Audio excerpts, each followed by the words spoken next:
is the best piece of advice you've ever received or ever given that has helped you to get to where you are? Invest in yourself and invest in coaching, like you just said. I've had a number of coaches since I've opened the law firm. I've taken a number of classes, and they have stemmed from free. A lot of professionals do give out free webinars, and you have these podcasts. But if you want to get to the next level, sometimes there is an investment. And again, it's best to bet on yourself and invest in yourself. Like you said, you don't know everything. Find somebody that knows more about what you want to do and whether or not they can get you from point A to point Z. So I will say I had a particular coach for a year. This coach, I am no longer with them. Um, and I'm no longer with them because they gave so much value that I used something that I was coached on every day in my business. I had so much coaching that I'm like, I don't have time to actually do the work. So I actually had to step back from that Mm, coach. So I mm. will always, big up this coaching community that I had, because they gave so much, and I would not be where I am today without the coaching, without leadership. So definitely invest in yourself, invest in your intellectual property. Almost anybody that owns a business has some form of intellectual property, whether it is a contract that needs to be reviewed, whether it is a logo that needs to be, filed with the trademark office, or even the content that you produce, which can be copywritten.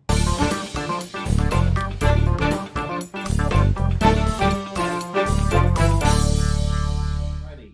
Welcome to another episode of Friends with Businesses, where I introduce you to my friends with businesses, and I know that you will benefit. If you're interested in being a guest on the show and we're friends, please visit friendswithbusinesses.net. And if you are ready to grow your business and scale it, please reach out to me at friendswithbusinesses.net or anywhere on social media. My goal is before the end of the year to help to hyper monetize 50 businesses. So come find out what that means. All right, great. But today I am here with Ms. Karin Coger, Esquire. So she's a lawyer, y'all. So she's really smart, and that means I can't, say anything crazy because she will let the record show like Clay Huxtable on me. But as I said, this is Friends with Businesses, and so I've known Karin for like what 11, 12 years. Yeah. That. We met through some Hamptonians, Ryan and Brian. They had this group called R&B, and this recess thing. It was a whole lot of fun. Again, it was a decade ago, and a lot has changed in everybody's life since then, right? Even though they're an older generation of Hamptonians. That's all I'm gonna say. You know what I'm saying? Just I was the youngest in the group, and I like that. Because I'm still in my 20s, right? Yeah, okay. But yes, Kareem, please introduce yourself. Let the people know, and then we're gonna jump right into this amazing field that you're in. All right. Thank you very much, Carl. Hi, everybody. My name is Karin Coger. I am the founder and the managing attorney of Coger Law Firm. So we are a boutique firm. We are located in South Jersey. However, we mainly practice in the area of intellectual property law. So my practice consists of trademarks, copyright, small business law, contracts, and now NIL, which stands for name, image, and likeness for student athletes. I do tell people that NIL existed prior to 2021, but it's getting a spotlight on it because the NCAA just allowed it for student athletes a couple of years ago. Yes, thank you so much. So, intellectual property is one of those things that is extremely important to small business. I just filed the trademark for Friends with Businesses. Did the easy route all by myself, and I'm like, I should have called Kareem. Um, I'm trying to be cheap. Next time, I promise you will get a call from me because I'm never going through that again in my life.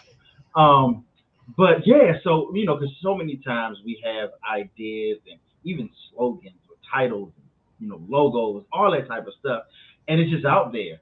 And all it takes for it to get too big, and then somebody like, you know what? I'm going to take it instead. So please talk to me about, what should every business owner, especially small businesses, know about what you do and how important your role is in even the everyday operations.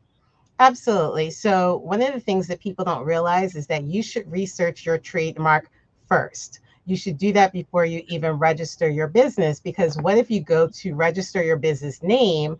And this is what happens for a lot of folks. They register their business name, they get their EIN, they start their business, they set up all their social media, they set up their domains, and a few years down the line, they say, "Oh, let me go pay attention to that, trademark now," and come to find out it's already been taken. So I always tell people, even if you do not file right away, which you should, you need to do the research right away to make sure that that name is available. And I know that you said that you filed on your own, and it's definitely possible for people to file on their own successfully. But one of the things that happens is when you file with an attorney is we do a deeper search. Than the average person. If you just do a Google search or you just do a search of the United States Patent and Trademark Office, you'll typically find marks that are registered, but they are typically looking at the literal marks. So, for instance, what's the name of the podcast? One more time. Friends with businesses. Friends with businesses. All right. I'm sure there's probably a trademark out there that's friends with benefits. So there is a possibility. That's something that we would point out to you as the business owner. Like, listen, your mark is very close to this mark. And there is a possibility that this may come up during your application. Another thing that people don't realize is that when you file for your trademark, there are a number of different classes and goods that they can file in. So you're not necessarily just filing one trademark, it is a trademark per class per good. So an example would be filing a trademark to advertise your podcast. It would be a separate trademark for apparel for your podcast. There would be a separate trademark for hats for your podcast. So, again, I just encourage people to do the trademark search early, file early. You don't have to have had been in business yet. You can file what's called an intent to use mark, and that helps to reserve your mark even though you're not using it yet, but you want to use it sometime in the near future. So, just out of curiosity, right? I'm gonna ask this question: how much do you charge for this? Because I know how much I paid. Okay. So I charge at minimum, it's $3,000 charge, which we do enable people to break up that charge either in two payments, or we also use affirm.com if any of you guys are familiar with that. And what I tell people is with that charge, they will say frequently, well, why should I pay you that much? Can't I just use one of the services online or LegalZoom? And the difference is with those services, they process paperwork for you. And when you file with me, you get me. So with me, I hold your hand through this entire process. Right now, it's taking approximately 18 months for trademark applications to go through. So again, a lot of the work is on the front end, which has to do with your research. So we can do that process first, and then when you're ready, we will go ahead and file, hopefully within 2 weeks of doing that research, because the research can change. Within Mhm. that 2 weeks, another brand can pop up that has the same, or a similar name. Now, during the trademark process, there is a possibility that they will issue what's called an office action. And this is where the second area in which the attorney really is important, because the trademark office will contact the filer, state these are things that I find wrong with your application, or we have found that your mark is substantially similar to another mark, that it could possibly cause confusion, and you have to respond to that office action and essentially argue why your mark should be granted. So that is the second major area in the trademark process. And then the third area is, what if you go through all that and your mark is still refused? So that's the third area. The fourth area is if you go through this whole process and the trademark office says, we are willing to grant you this trademark, but every mark is published for opposition. So that means the trademark office puts out the Gazette, a bulletin once a week, and it lists all of the marks that are going to be published. And anybody has 30 days to oppose your mark or say, you know what, I think that mark is very similar to mine. So oftentimes people get through the whole process and they're all excited. We're down to those 30 days. Sometimes a company will come in on day 29 or day 30 and they will file an opposition, which essentially is litigation for your trademark. So they just come in hating. And so you know something, right? All right, I'm scared now. I I'm didn't mean to scared. scare you. I paid But my again, $350. I did. yeah, but again, this is something that we do talk about at the beginning of the process. We try to anticipate if you still want to go forward with your mark, you might encounter these hiccups. There are certain businesses that are more litigious than others. So, for instance, you have a mark that's similar to Apple, just know Apple is coming Oh for you. man, you yes. know, Disney's coming for you. But there are even smaller businesses that, again, we will do the research and we'll be able to identify, hey, if you want to go forward, these are the hurdles that you may have. Now, I always tell people there's no guarantee that your mark is going to be granted, whether you use an attorney or not, but we try to help you along this process. Yeah. So like I said, I did the cheap route. I paid the 350, right? And did it all on my own. And so I'll be honest with you, right? I filed it for apparel and I filed it for a few things, right? So Mhm. more than 350. Then what happened was I go and I launch my podcast, Okay. right? Called Friends with Bill. I'm like, look, the application's in, I'm going. You know what I'm saying? I'm gonna do this. Hopefully it come out right. If not, I'm gonna change the name to something else. I'm not scared. And as soon as I do, I said, hey, go look for my podcast, Friends with Businesses. Guess what? There's already a podcast called Friends with Business Podcast. I didn't look for it Hmm. because I looked for. I'm like, look, I just want the trademark. That's the main thing. 'Cause I got other things I'm gonna do with this. Um, like I want to trademark, whatever use it. Then somebody said, Carl, this doesn't look like you. I'm like, it doesn't. Only I look like me, and so it was like a different color scheme, and they haven't published anything for like 3 years now, and all that stuff. And there is not. I did, do it. I mean, I didn't. Of course, it was not a thorough search, but I did a cursory search to at least see if there was any podcast that had filed for it, and there had not been. Nothing in media had filed for it. Um, and so to and I was like, oh shoot, I really didn't know. Like I didn't even look for a podcast called this. So that's why, I mean, and I'll hey y'all, I will be your tell people I'm your cautionary tale. That you actually do need someone like Karin to do this because I feel like I'm pretty smart. I'm actually a certified Google searcher. I actually took the class and I'm certified in how to search for Google. I'm an ethical hacker, so I know how to even do all these crazy ways of searching and things of that nature. I'm the Google dorking and stuff like that. And did not find Friends with Business podcast before mine came out. All that to say, folks need this. And I know I don't want to keep you long, but you said so many things, that you actually do. So everybody, if you need to do your trademark, so even if you stop right here and you're like, hey, I need to call her right now or hit her right now, go visit CogerLawFirm.com. That's www.coger lawfirm.com right now. Set up your consultation, and tell them Carl sent you. Maybe she'll kick me out Absolutely. because and maybe she'll give me some free service. Like tell them, I'll give enough of y'all go. Then maybe she'll come and she'll defend me when these people come and try to take my podcast away. Here we go. With that being said, I do want to make sure that we hit that as well.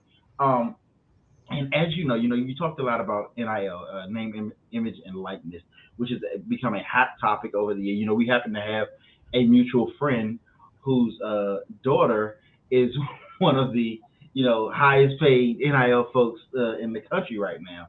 Yes. On the women's side, after winning the championship at LSU, and Angel Reese.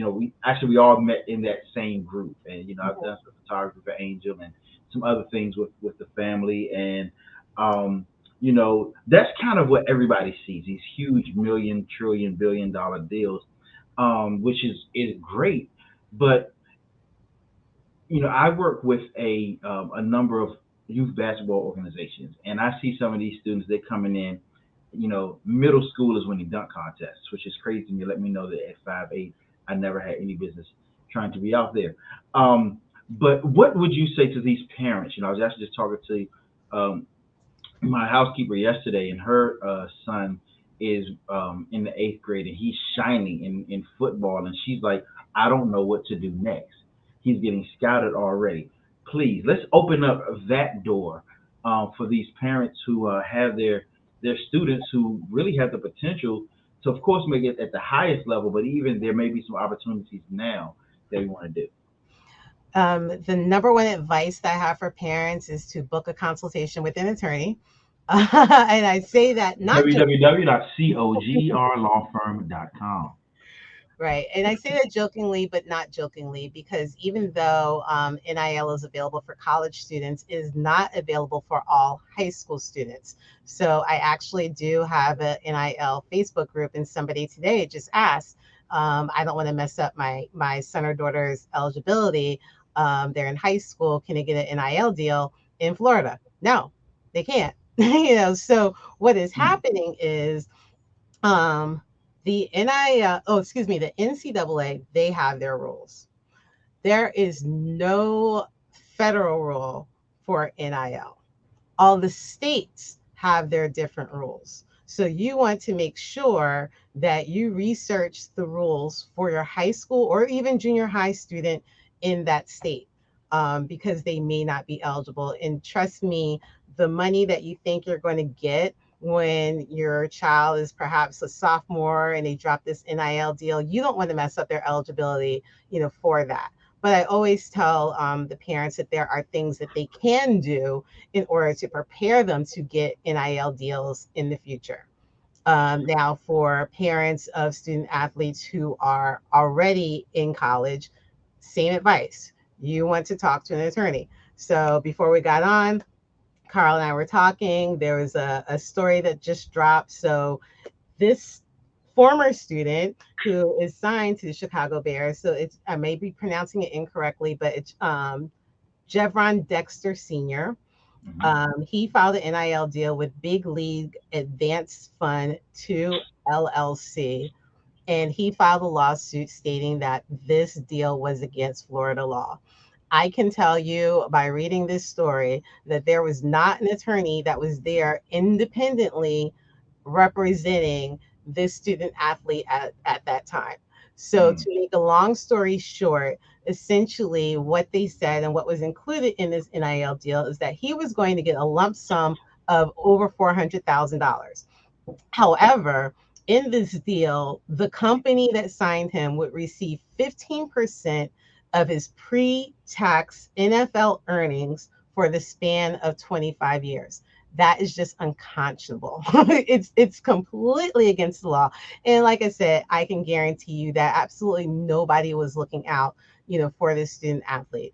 There are some student athletes whose parents don't necessarily know what to do, or they may not have that student athlete's best interest at heart.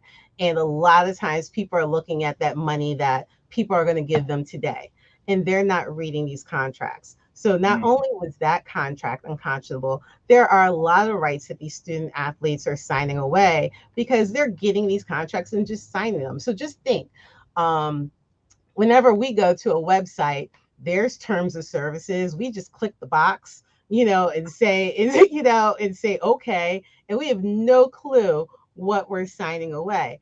But these student athletes are doing this with money right there in their face, and they have no clue what they're giving away in these NIL deals.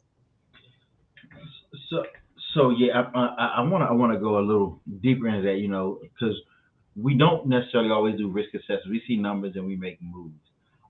And And I want to back up a bit with what you first started about, because I know we had a conversation a while back when Virginia first started allowing NIL for high school students, and you mentioned about eligibility, that there are still, even if your state allows it, if you want to go to a college in a state that doesn't, how does that? Yeah. That would require a little bit of research. So Uh huh. again, you can definitely, do the Google search. So let's say you are, in Virginia and they allow high school students to have, NIL deals, but they're going to go to a college in a state that does not allow. So you need somebody to do that research for you and double check whether or not that NIL deal will hold up, will be valid, and won't make them ineligible. Hmm. Yeah, and that's and y'all, I want to reemphasize that. I talk about this a lot. Every coach needs a coach. Just remember this: every coach needs a coach. I'm a business coach. Some people, I'm a business solution architect, but some people call me a coach, which is fine. But guess what? I have coaches, Right. who tell me what to do because of their level of expertise. Yes, it is a possibility that I could go out on my own, learn everything there is to know about everything, but the likelihood of doing that is very, very, very slim. And in which case, I'll become an expert in nothing. So what you want to do is look for the experts in what you're doing and what you want to get into. Because yes, you may be great. Your child may be great on the field, and you may be great at Google, but you're not an attorney. And you might be an attorney, but are you a intellectual property attorney, which is completely different. So that's one of the reasons why I like to have people on here who have expertise, is because we as business people get into so many different things on our own. Because in the era of YouTube, in the era of algorithms, selling you things, people can make you think that anything you want to do, you can do DIY. Yeah. And there are a number of things you can do DIY, but there are certain things you just don't want to chance it. You really, really, really do not. Like, if you got a plug in your house and you don't want to Google that, you want to call an electrician. If you're filing a trademark or a patent or copyright, don't just Google it and go to uspto.gov and run with it. Go to www.cogerlawfirm.com, and have at least have the consultation, because I learned things even today that I had no idea about. And had I known those things, I probably would have made a different decision moving forward. Yes, I still would have filed for trademark, but I would have done it in a way that was a little bit more protected. Yes. And that being said, so I wanted to really jump on that and remind people, even as Karim was just mentioning about this contract. This man is in the NFL now, and somebody's trying to lay claim to 15% of his pre-tax earnings, which is utterly preposterous. Do they really think they're Uncle Sam? Let's come on, let's stop this. Even God don't ask for that much. Okay, so yeah, I really appreciate you. You going down that path. So but even as you have said, set up a consultation. So what happens in these consultations when somebody comes? So I want people to know what to expect when they meet with you, the value, even in just having the first conversation. Okay. So I can only speak for my firm. Yeah, I'm Uh, only talking about me. I'm not. so Okay, let me just tell you this. So Carl Gray the third of Launch with Carl, Friends of Business podcast, business solution architect, is not recommending you go to any attorney. That's not what he's saying. I'm only recommending that you go to Coger Law Firm. Now, I may have another lawyer on here because this is Friends with Businesses, and I'm Mhm. introducing you to my friends with businesses, so you can benefit from them. I can only vouch for her right now. Again, like I said, I know some of y'all are like, I want to get on next. I will holler at you, whatever. But I'm telling you right now, I'm only vouching for. I'm not saying just go find an attorney, because we all know we've seen movies. I was watching Suits for the third time. Um, you might be little Mike Ross, but just kidding. Yeah. I'm not saying I'm not telling you to go to any attorney. I'm saying reach out to Corinne. Let's go. Absolutely. So, like in anything, there's levels to this ish. So, there's that first 15-minute discovery call. It might be with me, it might be with a member of the staff. And that is to determine whether the matter or the problem that you're calling about is something that we can handle.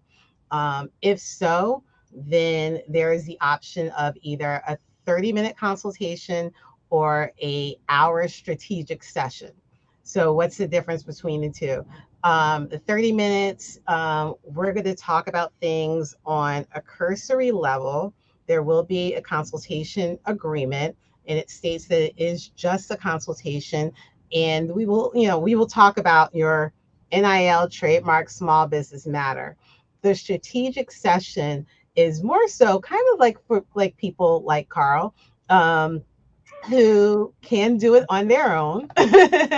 However, during the strategic session, we do allow up to 5 pages of contract review. So sometimes you just need somebody to look over your contract. That's what we will do during the strategic session. Or if you say, you know what, I want to open a business, but I need to plan out how to do these things. That's what a strategic session is for. Now, after that, if you want to go forward with a trademark or with a copyright, there are additional fees for that, and you do become a client of the firm. Now, if you sign up for either the consultation or the strategic session, and you become a client of the firm, within 3 business days, the money that you pay for those consultations or those sessions will be forwarded to the money for your full service. So as I said, we start at 3,000 for trademarks, but we handhold you that entire time. No, that's amazing. My thought is, my belief is, if somebody is filing a trademark, a patent, copyright, anything like that, uh, they plan to make money from it, right? So this Correct. isn't like just going out and buying a shirt for $3,000. Hmm. You're actually, it's more of an investment than anything, because it's an investment in protection. The amount of money that I pay for protection is worth my life. It's worth Exactly. the life of the business. So yeah, I mean, it actually makes sense. Because one day I'm hoping this will blow up and make man, I could be the next David Shan or something. Uh, Exactly. And you can yeah, sell your podcast, or you can license other mhm. materials that stem from this. So that is what our firm is about. We want to help you, number one, protect your IP, but also monetize it, grow it, and if you want to sell it. Yeah, exactly. And I know I keep jumping back and forth between my situation and this NIL thing. Um, that's because they feel like they're one and the same. I feel like a high school kid who just not the life boy. But but that being said, so just give you just one of the things that I ran into. Again, as I said, I work with a basketball organization. Um, uh, and what we were doing, we had a student and he was going into his senior year of college, right? And we put together this whole branding and marketing, again, business solution Hmm. type situation, where, we were going to create a character for him, do the apparel, do the local things where he'll be able to, find the businesses and make sure that they're properly, he's making the money back and all this type of stuff.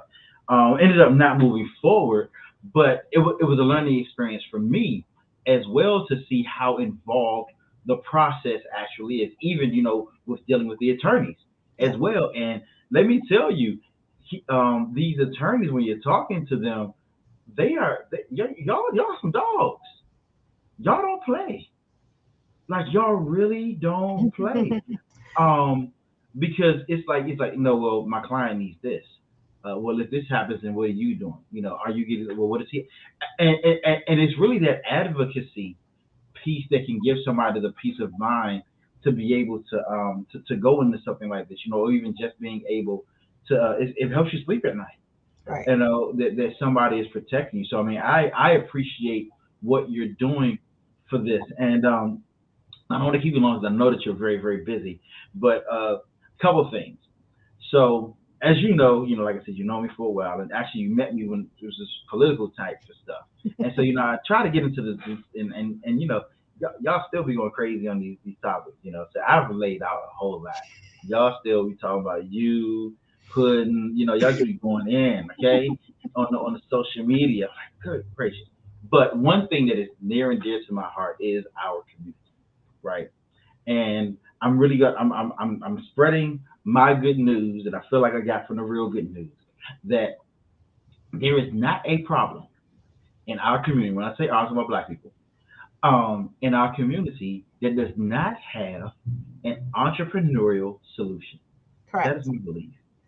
Not a business solution, an entrepreneurial solution, meaning we're solving a problem. So tell me where you come in our solution. Yes, I on would the small. say first and foremost with education.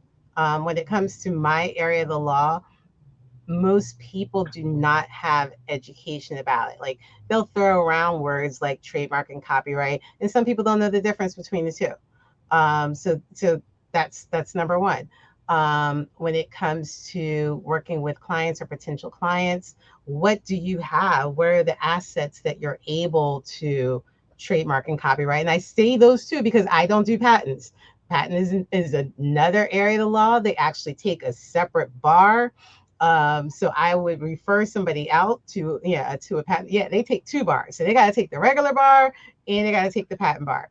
So I'm Hmm. going to refer that out. So my biggest contribution to the community is education because the more you know, the better you are. I really appreciate that, and our history. I mean, historically speaking, the way that our ideas has been stolen from us. Absolutely. Like, I From mean, stem cells to inventions to liquor, music. Come on, beaches. yeah. So yeah. I mean, I 1,000% agree. So y'all heard it here first. We need to put our intellectual property attorneys and advocates at the forefront of what we're doing because even just our ideas need to be protected. Um, and so my last question is, you can pick one or the other. Okay. What is the best piece of advice you've ever received or ever given that has helped you to get to where you are? Invest in yourself and invest in coaching, like you just said. I've had a number of coaches since I've opened the law firm. I've taken a number of classes, and they have stemmed from free. A lot of professionals do give out free webinars, and you have these podcasts. But if you want to get to the next level, sometimes there is an investment. And again, it's best to bet on yourself and invest in yourself. Like you said, you don't know everything. Find somebody that knows more about what you want to do and whether or not they can get you from point A to point Z. So I will say I had a particular coach for a year. This coach, I am no longer with them. Um, and I'm no longer with them because they gave so much value that I used something that I was coached on every day in my business. I had so much coaching that I'm like, I don't have time to actually do the work. So I actually had to step back from that Mm, coach. So I mm. will always, big up this coaching community that I had because they gave so much, and I would not be where I am today without the coaching, without leadership. So definitely invest in yourself, invest in your intellectual property. Almost anybody that owns a business has some form of intellectual property, whether it is a contract that needs to be reviewed, whether it is a logo that needs to be, filed with the trademark office, or even the content that you produce, which can be copywritten. You mean like all these episodes? Okay, so let me go to www.cogerlawfirm.com. So yeah, I mean I've said it like 50 different times, but if somebody does want to reach you, what can we put in the show notes for them to be able to reach you because they need to reach you because all of these um, people will listen to entrepreneurs. just your name.